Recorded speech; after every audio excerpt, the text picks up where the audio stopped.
This is Dom seeking a thread.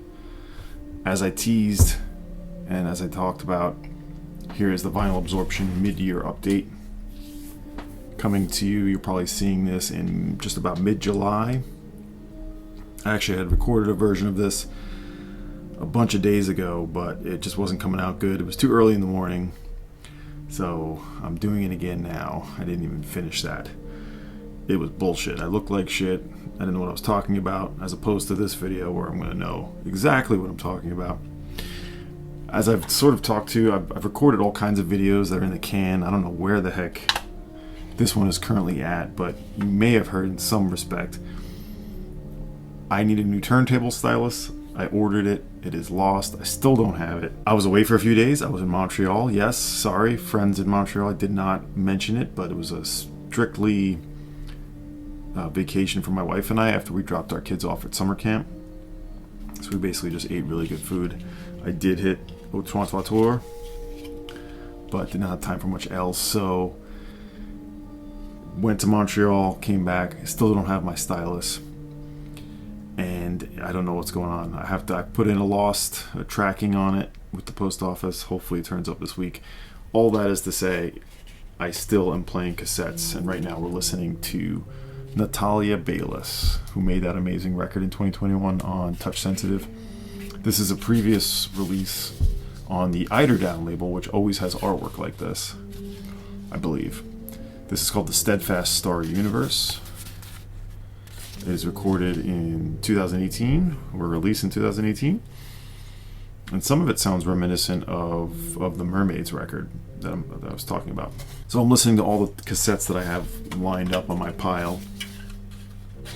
And I have so many good new records to play, including some that I just got in Montreal, which I'll show at a later time. But this is what we're going to be listening to as I talk through these records. So I'm at about 175 records. Maybe I think it's about a little less than that, between 150 160 records, something like that I bought in 2026. It is a bit of a down year. I've had little spurts of things.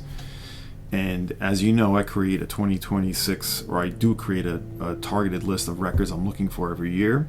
So I made 26 for 2026.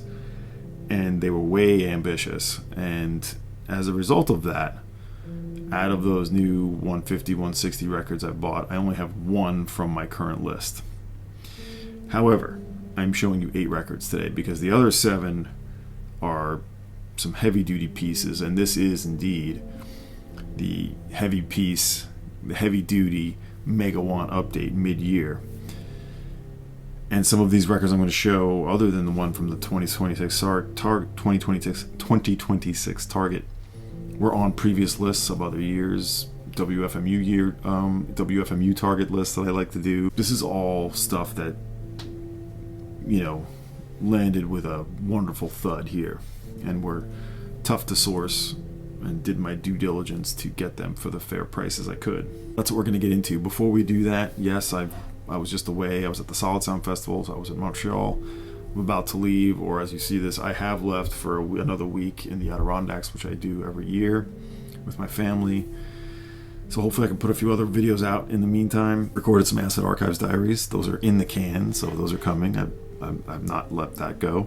I have another collection update of records I'm keeping from my 5-year listening project. And most interestingly, I have a recording of a Sonic Youth live 7-inch released on Mats Gustafsson's label with Jim O'Rourke and Mats Gustafsson playing saxophone. It's from the year 2000. It's called Ystad, I think it is.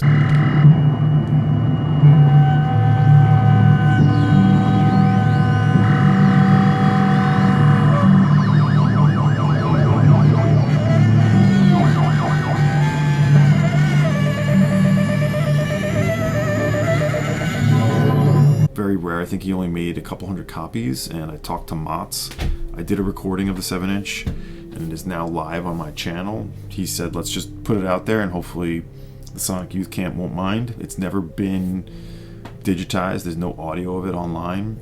I've since given it to a friend, so I no longer have it, but you'll see in the recording, it is obviously recorded here at my home. A very noisy experimental live track with all the members of Sonic Youth, Jim O'Rourke, and Mats Gustafsson playing sax, skronking away. It's awesome. So that's from, like I said, year 2000, I think 2001.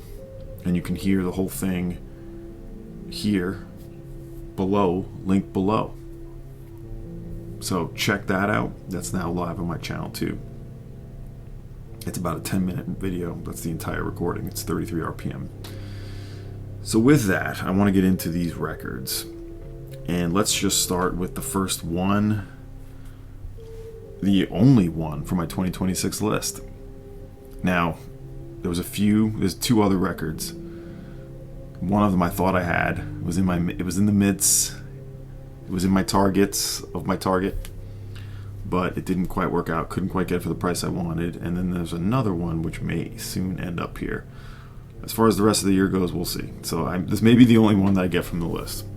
I have a feeling something else will work out, but this is a pretty cheap record. I was able to get this locally.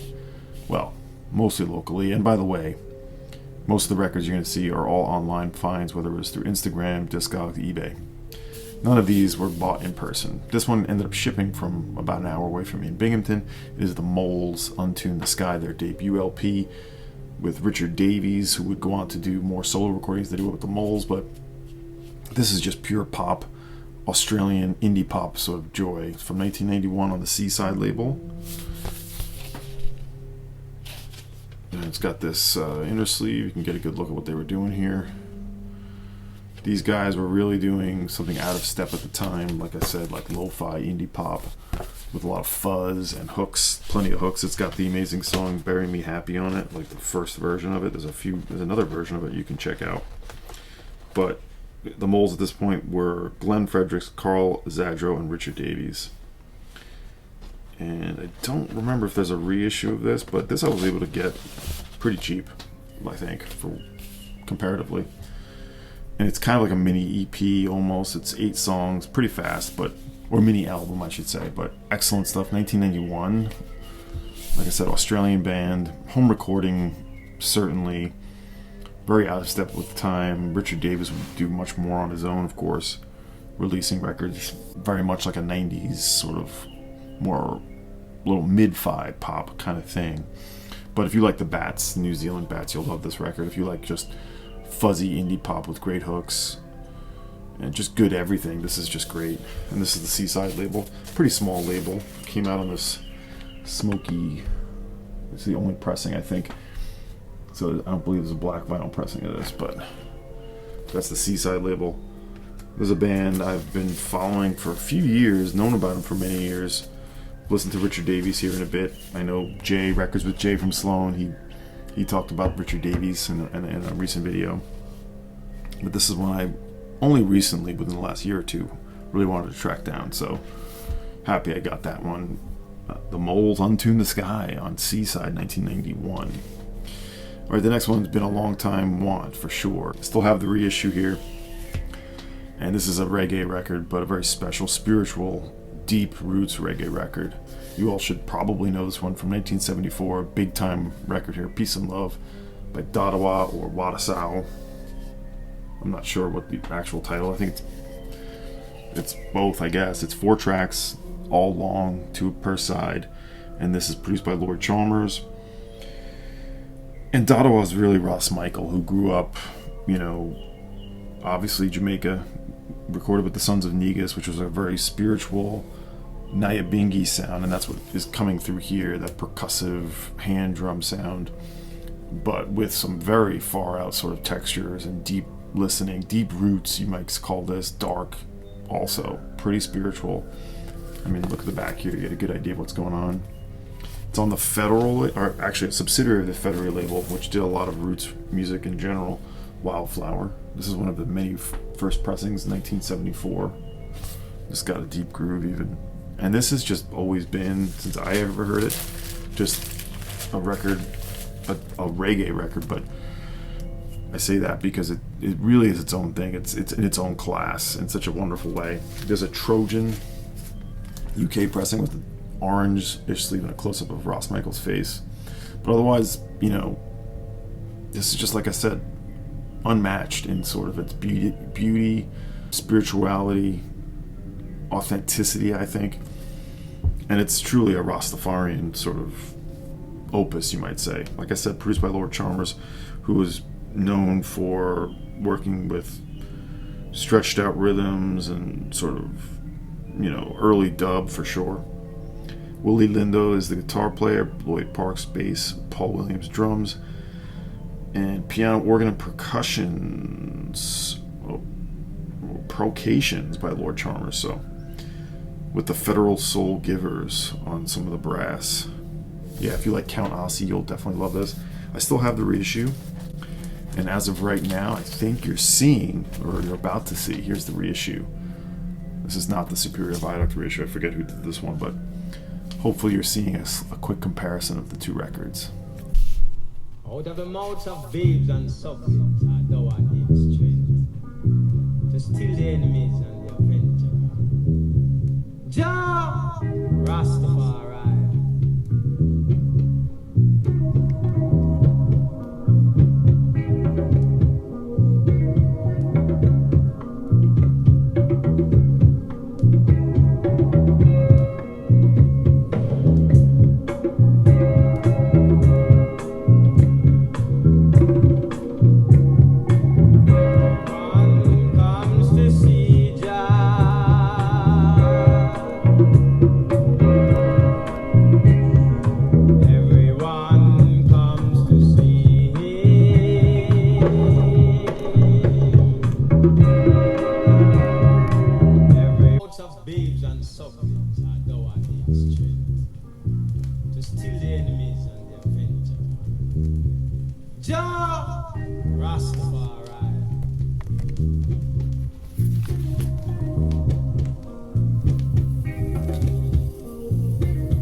So yeah, I don't know what I'll do with the reissue. For now I have it, but this is just a major piece to find, and so glad I did. Really happy with where I got this. I'm forgetting specifically where I got this. I believe it was a direct Discogs deal. I like these direct Discogs deals. By that I mean I talked to the seller and we square it away. Pretty nice shape.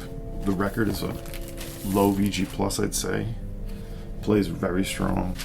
It's Jamaican pressing, so of course you know what that means. And as you can see, the sleeve is not amazing or anything, but pretty good.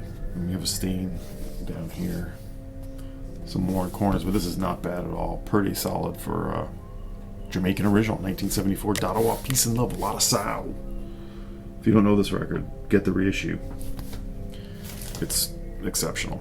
Moving into some Swedish psychedelic rock. Yes, I like to try to add these bands when I can, and I'm talking here about Träd, Gräs och Stenar. What is this? Their 1972 album on Silence with Bo Anders Persson.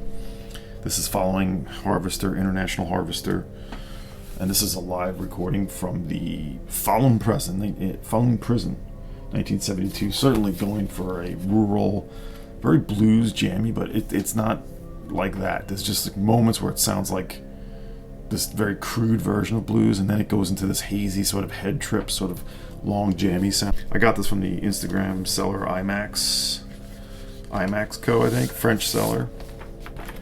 He sells a lot of psychedelic records, and this one he had for a little while, and I told him, hey, I'm not asking you to hold this, but if you still have this in a month, I want it. And that was like, when was that? It was in March or April. I'll link to his Instagram. He sells really great stuff. This is in beautiful shape on the Silence record, Silence label, 1972. I love the muted guitar tone. Like, there's not far out effects and sort of crazy shit going on. It's just sort of like this head trip kind of thing. It's original Silence labels with the deep groove inner ring. There is a 1989 reissue of this and a 2026 reissue, actually. So that just got reissued. Coincidentally, didn't know that was happening. Very happy with this copy. There's a little damage here, but otherwise, lovely shape on this. And Träd, Gräs och Stenar, you know, they would be around for a few years. I think maybe they lasted the longest for Bo Anders. The record, by the way, is Rock for Kropp och Själ, if I'm saying that correctly, which I am not. You gotta love the Silence label when you can find these, it's great. So yeah, they were continuing that Swedish tradition of minimal, crude, very raw, very loose, their own thing. I love that the Swedish bands were really doing their own thing. So, again, let's just look at that. Beautiful, yeah. Orange, green, Silence labels. Jonas, of course, has done a great feature on Silence, which I've talked about already. You know, I love the Jonas's channel, Vinyl Stockholm. Yeah, he's talked about some of these for sure, Bo Anders, and of course the Silence label. So, really happy to have that 1972 recording, slow, simmery, sort of just head trip boogie kind of thing. Really great. Love it. In case you didn't know, the links below are links to specific tracks from all these records. Hope you're enjoying that. This next one, I got the most recent, and this is a jazz record I'd been looking for quite a while, and I was kind of being quiet about this one, although I know I put it in some Target video. It might have been in last year's Target list, 2025 or 2024, I don't remember. Got this on an eBay auction. I've been waiting for this thing to pop up. I saw it on Discogs one for like a year at a too high of a price. It eventually sold, or it got taken down. And finally a copy came up on eBay, and I was really happy with the price I got for this. It's James Newton, his debut solo recording. And of course, he would record for many labels after, but this is from 1977 on the Flute Music Productions. As I like to say, the other FMP. It had the shrink on. I'm showing you a video right now of me taking the shrink off because it was really disgusting looking. And this is, of course, James Newton doing a sort of like thesis statement on flutes and all of the textures and ideas he has in. So yeah, he started, I don't know if he recorded much before this, but he would eventually record with Anthony Davis, Bobby Bradford, Andrew Cyril, Sam Rivers, and of course you know his Indian Navigation records. I have a few of them. ECM, Gramavision, Celestial Harmonies. I have a few. This is like what, fifth record I have of James Newton. They're all really cheap, but this one is not. It's private press. One and only record on this Flute Music Productions label out of California, and it's basically, the first side is like almost soul jazz, a little light, breezy sort of tone to it, but flute taking the way. Les Coulter's guitar on this is really good. You also have Ed Brookshire on bass, Jylon Barea on drums and percussion, as well as Clovis Bordeaux on harpsichord. Yeah, there's even a little harpsichord. But James Newton is doing all the different flutes, bamboo flute. And there's a great, I like the version of Sophisticated Lady, Duke Ellington's track. But then on the B side, the introduction and main theme is where it goes into sort of free territory, and it gets a little free. I would say light free jazz, nothing too crazy, but it has like a very outside, very organic feel to it. Really lovely. Side 2 is what piques my interest the most. You also have some trombone on there, and Newton doing all kinds of stuff, flutes, percussion, and other effects. Well, not effects, but kind of a really interesting little curio. 1977, James Newton, his start of his career. I really love this private pressing. There is a reissue, which is what I did have for a while. I sold it on the Morning Trip label. Morning Trip does a lot of like archival reissues, but they did, or archival issues, but they did do a straight reissue of this. So, kind of hard to find. If you get lucky, you might find it for pretty cheap, or cheapish, but it's really good. Flute Music 1977 on the FMP label, Flute Music Productions, by James Newton. This is a bit of a story time. We're talking Arthur Doyle Plus 4, Alabama Feeling, a legendary free jazz record. It, of course, turns up in Now Jazz Now. It's one of those sort of, I think, one of the most influential records for Thurston Moore. It's on his original free jazz list. It's on the Akbah label, Charles Tyler. Now, if this specific copy looks familiar to you, it's because Joe at the Analog Archive showed it. This is his copy. He had offered it to me in a trade, which I ultimately did not do. And he ended up trading it to the store I just referenced in Montreal, Au Trottoir. And he traded for something there, and they ended up putting it up on their website. And I saw it come through, and I was like, that's a really good price for it. And I didn't know it was Joe's record that he had traded. And Joe actually messaged me to tell me, hey, you should think seriously about buying that because they really undergraded. Or so he thought. And I did. And the price was just too good to pass up. Here it is. It's now in my house. From Joe to Montreal, back down here to New York. It is just a burning record. Not Charles Tyler, he's just his label. But Doyle leading this band with Richard Williams on Fender bass is particularly interesting, playing electric bass. He played with Sun Ra for a while in the late 70s. He also played with Steve Reed on Nova. Big one for me. So he's a really cool addition to this. Charles Stevens on trombone is amazing. And then you have two different drummers, Rashid Sinan and Bruce Moore. With Doyle playing the saxes, the reeds, and the tenor voiceophone, as well as the bass voiceonet and flute too. This is like from 1978, and this is just like the punk rock free jazz record of record, basically. It's just a monster, wailing, moaning, destructively amazing record. Doyle, not a huge career. He would do more later. Of course, he played on Bobby with Milford Graves. He debuted with Noah Howard's Black Ark in 72. So definitely a little bit of a pedigree, but he's almost his own thing, and he would do a lot more later. But this is just uncompromising, raw, fuzz, raw. Side A, I know I was listening to it, and it ends like it almost as if the tape machine gave up, like it just couldn't take anymore. It just cuts out. Not a easy listening record by any stretch, and not an everyday record, but yeah, I just love what he does on this. I love the electric bass. It's some solo sort of pieces to it. It's amazing. Recorded in New York, near Union Square. Off the Doyle Plus 4, Alabama Feeling on that Akba label from 1978. All right, what do we got here? A few left, and these next two are some of the biggest wow factors, and two are of the category that, you know, when people say this, but it kind of drives you nuts. I never thought I'd have that record. That is the case with these two. This is on the Palm label, 1973. Madagascar Now, Maintenant. Sylvain, Marc, Del Rabenja with Gerard Rakotorivny.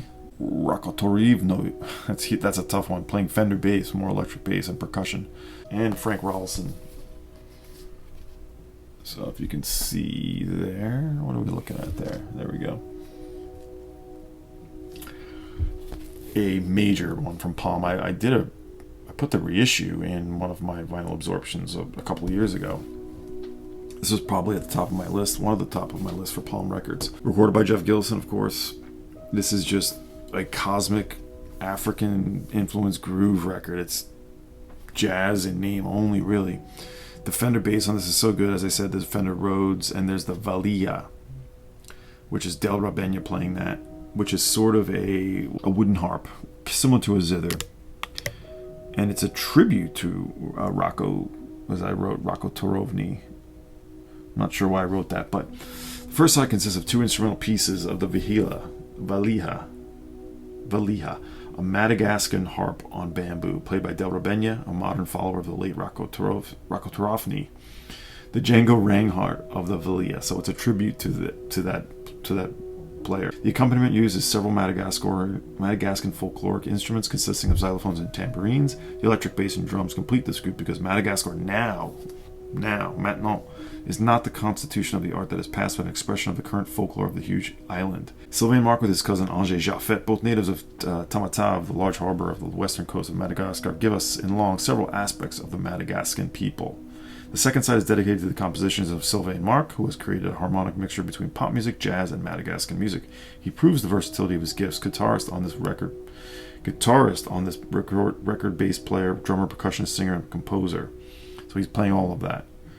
Guitar, bass, drummer, percussion, singing. So there's like this singing kind of more like, no, there's some actual lyrics, but it's a lot of like call and response type stuff. And Del Rabenja, the soloist, with rich imagination for the tenor saxophone. An amazing record. Del Rabenja or Sylvain Marc would later play with Didier Lockwood, Nina Simone. Rabenja would play with Mano Dibango and Eddie Luis.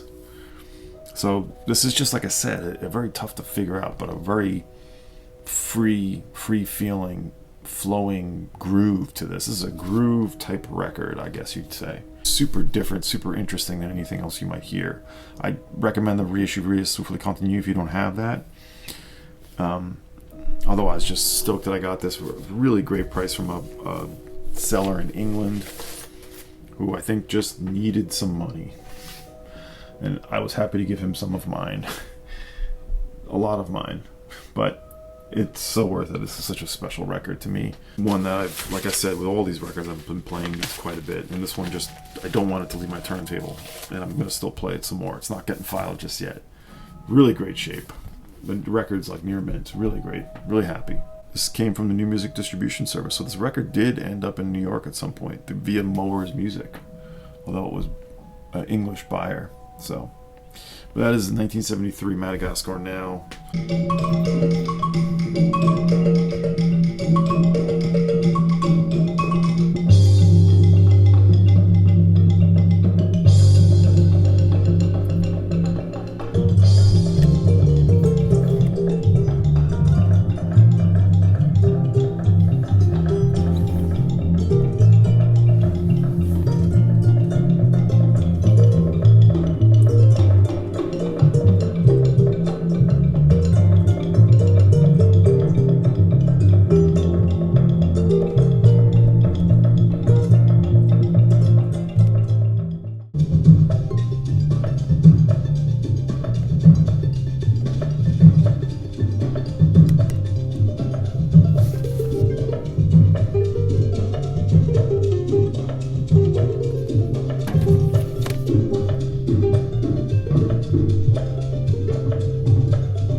Feature with later by Lancaster on those Palm records, so you know they wouldn't be the last we'd hear from them. So, and I know there's the box set, the Madagascar Now box set.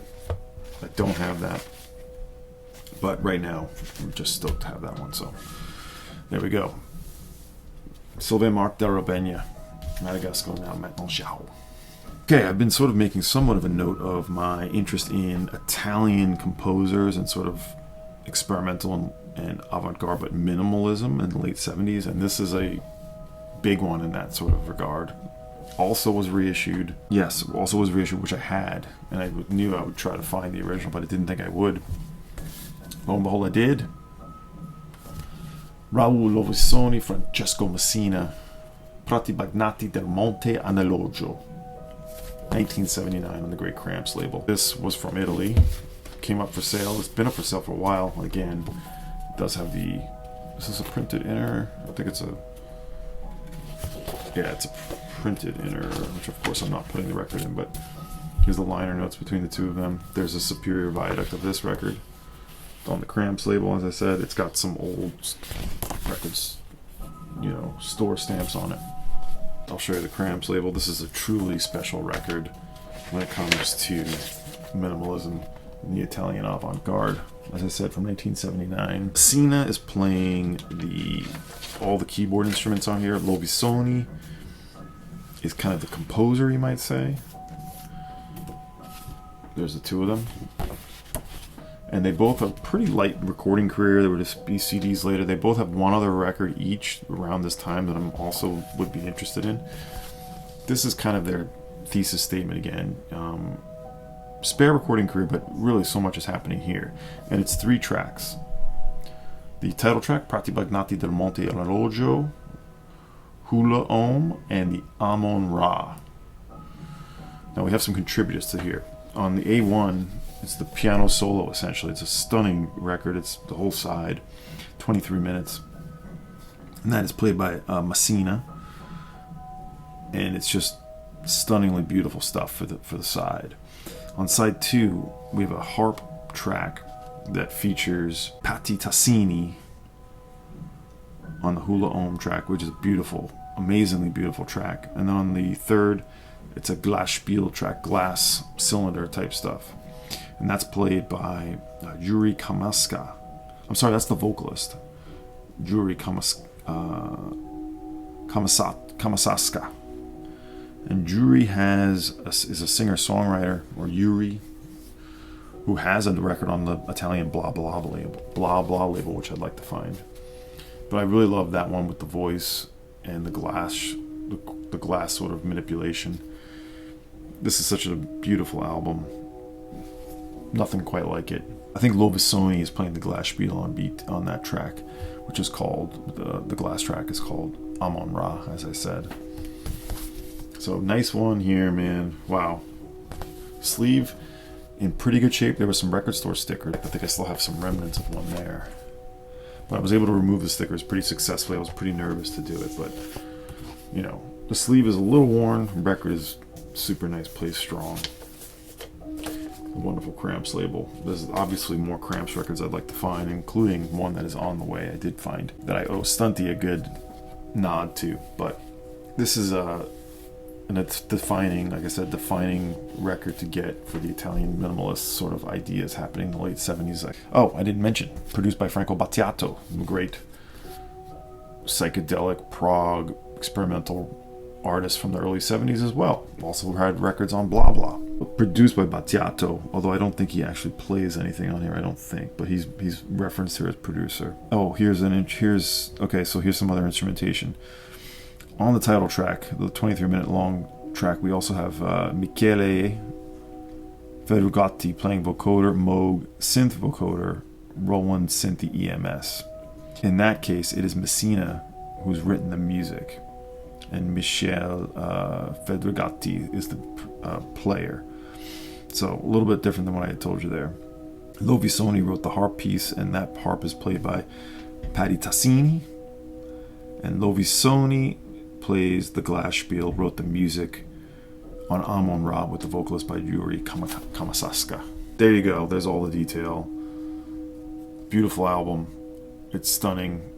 It's mind enhancing, it's minimalism, but there's actually a fair amount going on here, so big piece to bring home here in this mid-year update. Alright, and the last record is one we all know. I traded last year a reissue of this, and I was able to get the first pressing, which I definitely wanted to get this one back in pretty good shape for an excellent price considering what this has been going for. Pieces of a Man, Gil Scott-Heron. This is really happy with the condition. It's just got some peeling here from 1971, of course, on the Flying Dutchman label, featuring Ron Carter, Bernard Purdy doing the drumming. This is the original labels. I had the white label stock copies, which were in better shape than this one, but I was able to get a good trade off that. The record is in pretty nice shape. It's like, it plays VG Plus, and it looks a little, no, yeah, I still call it VG Plus. The sleeve itself is in great shape other than that laminate feeling, but what can we say? We all know this record. I just was trying to get a nice copy of this, and it's just gone up too crazy. This is selling at sometimes $400. Insanely low. Just over 100, I believe it was. So you have Ron Carter, Bernard Purdy. Of course, we all know at this point Gil Scott-Heron started collaborating, getting to know Brian Jackson.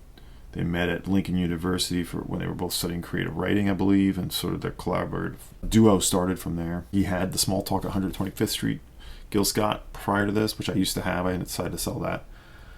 I have two other Gil Scott records. I have the other one on Flying Dutchman, forgetting the name of it, and the Strata East one. Both great.